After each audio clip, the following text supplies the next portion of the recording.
تو ایک تو میں یہ کہتا ہوں خدا نہ کہا کرو، اللہ کہا کرو۔ لفظ خدا میں وہ نور نہیں ہے جو لفظ اللہ میں نور ہے۔ اللہ نور السماوات والارض، اللہ الذی رفع السماوات بغیر عمد ترونہا، اللہ الذی خلق سبع سماوات ومن الارض مثلہن، اللہ الذی یبدأ الخلق ثم یعیدہ، اللہ الذی لا الہ الا ہو، اننی انا اللہ لا الہ الا انا، انی انا اللہ العزیز الحکیم، قل هو اللہ احد اللہ الصمد۔ علماء سے بھی کہتا ہوں، بیٹھے ہوں گے، اور آپ سے بھی کہتا ہوں خدا نہ کہا کرو، اللہ کا۔ جب انگلش میں بھی بولو تو گاڈ کی بجائے اللہ کہو، چونکہ اللہ کا ترجمہ نہ خدا ہے، نہ گاڈ ہے، نہ بھگوان ہے، نہ ایشور ہے، نہ اوتار ہے، نہ دیوتا ہے، نہ یزداں ہے۔ اللہ کا ترجمہ صرف اللہ ہی ہے، اس کے سوا اس کا کوئی ترجمہ نہیں ہے، کوئی ترجمہ نہیں۔ آپ سے بھی مستورات سے بچوں سے بھی کہتا ہوں، اللہ کی عادت لفظ اللہ کہو، اللہ پھر کہو، اللہ پھر کہو، اللہ۔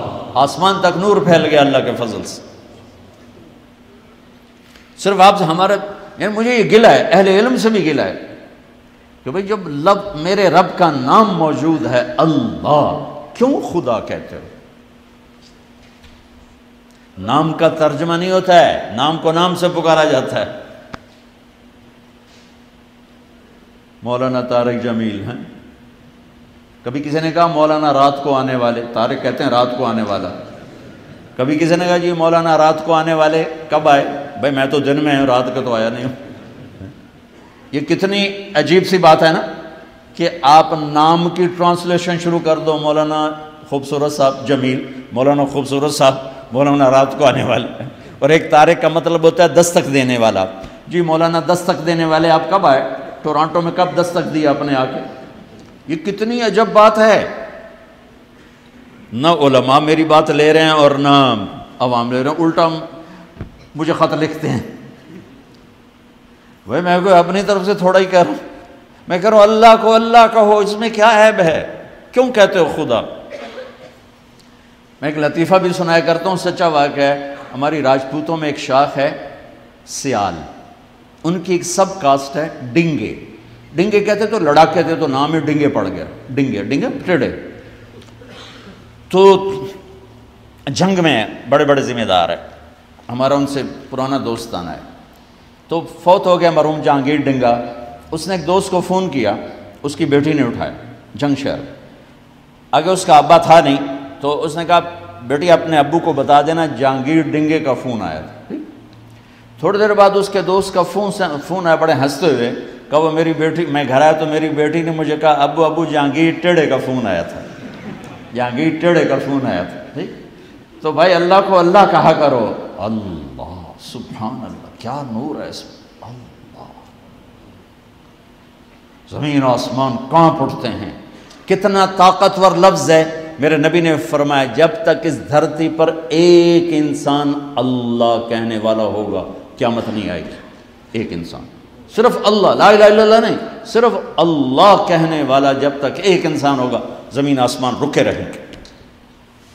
تو ہر مسلمان مرد عورت کی پہلی بنیاد ہے لا الہ الا اللہ، کہ یا اللہ تو معبود ہے، میں تیرا بندہ ہوں، میں نے تیری مان کے چلنا ہے۔ کیسے مانوں؟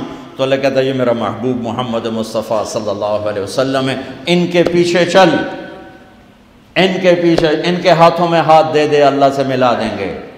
ایک بدو آیا، کہنے لگا اے محمد، آپ نے کہا جی، آپ کو کوئی کتنا ہی بدتمیزی سے بلاتا تھا، کبھی ناراض تھے، مسکرا کے ملتے تھے، ما حیام، ہاں ہاں اے محمد، بدتمیزی کا بول ہے، ایکم محمد، کون ہے محمد؟ تو آگے آپ کہتے کیسے بدتمیز ہو؟ کہا میں ہوں محمد۔ ایکم ابن عبد المطلب، تم میں کون ہے عبد المطلب کا بیٹا؟ انا ابن عبد المطلب، میں ہوں عبد المطلب کا بیٹا۔ کیا اخلاق میرے نبی لے کر آئے۔ وہ کہنے لگا تیری تین باتیں بڑی عجیب ہیں۔ آپ نے کہا کیا؟ تو تم کہتے ہو ہم اپنا دین چھوڑ کے تیرے دین پہ آ جائیں گے۔ یہ کہ ہم کیوں کریں ایسے؟ تو تم کہتے ہو روم، ایران سب فتح ہو جائیں گے۔ وہ کیسے ہو جائیں گے؟ تیرے ساتھیوں کو تو روٹی نہیں ملتی، تو اتنے بڑے ملک کیسے فتح کریں؟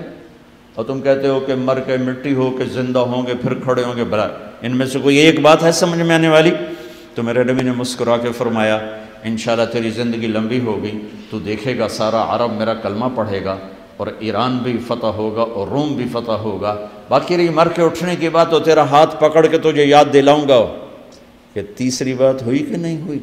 وہ کوئی بڑا ہی ڈاڑا تھا، کہنے لگا میں نہ مانوں، واپس چلا گیا۔ جب مکہ فتح ہوا سارے عرب نے کلمہ پڑھ لیا، کہنے لگا پہلی غلط ہو گئی۔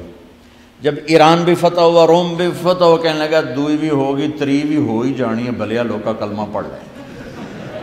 وہ کہنے لگا پہلی بھی ہو گئی، دوسری بھی ہو گئی، تیسری بھی ہو ہی جائے گی، تو مسلمان ہو کے مدینے شفٹ ہو گیا۔ عمر کے زمانے، عمر رضی اللہ عنہ کے زمانے، عمر رضی اللہ عنہ اس کو پروٹوکول دیتے، فل پروٹوکول۔ تو لوگ حیران ہوتے، ایک دیہاتی اس کو اتنا پروٹوکول عمر کیوں دیتے ہیں؟ تو ایک دن حضرت عمر نے فرمایا میں تمہیں بتاؤں میں اس کو یہ عزت کیوں دیتا ہوں؟ اس کے لیے کھڑے ہو جاتے تھے کہ اس محفل میں بھی موجود تھا جس دن یہ آیا تھا اور اس نے سوال کیے تھے، تو میرے نبی نے فرمایا تھا کہ آخرت میں تیرا ہاتھ پکڑ کے تجھے یاد دلاؤں گا کہ تیسری بات ہوگی کہ نہیں، اور اس دن جس کا ہاتھ میرے نبی نے پکڑ لیا جنت میں پہنچانے سے پہلے نہیں چھوڑیں گے۔ لہذا میں اس کو پروٹوکول دیتا ہوں، یہ گرانٹ کیا ہے، اس کی گارنٹی ہو چکی ہے، یہ پکا جنتی ہے، اس کا ہاتھ میرے نبی نے پکڑنا ہے۔ میرے بھائیو، ٹورانٹو میں رہو، مدینے میں رہو، لاہور میں رہو، دلی میں رہو، اپنے ہاتھ چھڑا کر اپنے حبیب کے ہاتھوں میں دیتے۔ فَلَا وَرَبِّكَ لَا يُؤْمِنُونَ حَتَّى يُحَكِّمُوكَ فِي مَا شَجَرَ بَيْنَهُمْ ثُمَّ لَا يَجِدُوا فِي أَنفُسِهِمْ حَرَجًا مِمَّا قَضَيْتَ وَيُسَلِّمُوا تَسْلِيمًا۔ یہ قرآن کی پہلی قسم ہے سورہ نساء، اور آخری قسم ہے والعصر، اور یہ قرآن کی سب سے خوبصورت قسم ہے، سب سے خوبصورت قسم۔ انداز بڑا عجیب ہے۔ اللہ یوں کہنا چاہتا ہے کہ جب تک میرے حبیب آپ کے نہیں مانیں گے میں قبول نہیں کروں گا، چاہے قریشی ہو چاہے ہاشمی ہو۔ ابو لہب ہاشمی نہیں تھا، ابو لہب قریشی نہیں تھا، ابو لہب عربی نہیں تھا، اللہ نے کہا تبت یدا ابی لہب وتب۔ اور بلال کون سا ہاشمی ہے، بلال کون سا قریشی ہے، بلال کون سا عرب ہے؟ تو میرے نبی نے فرمایا بلال جب میں جنت میں جاؤں گا تو میری سواری کی لگام بلال کے ہاتھ میں ہوگی، میرے آگے آگے بلال چلے گا،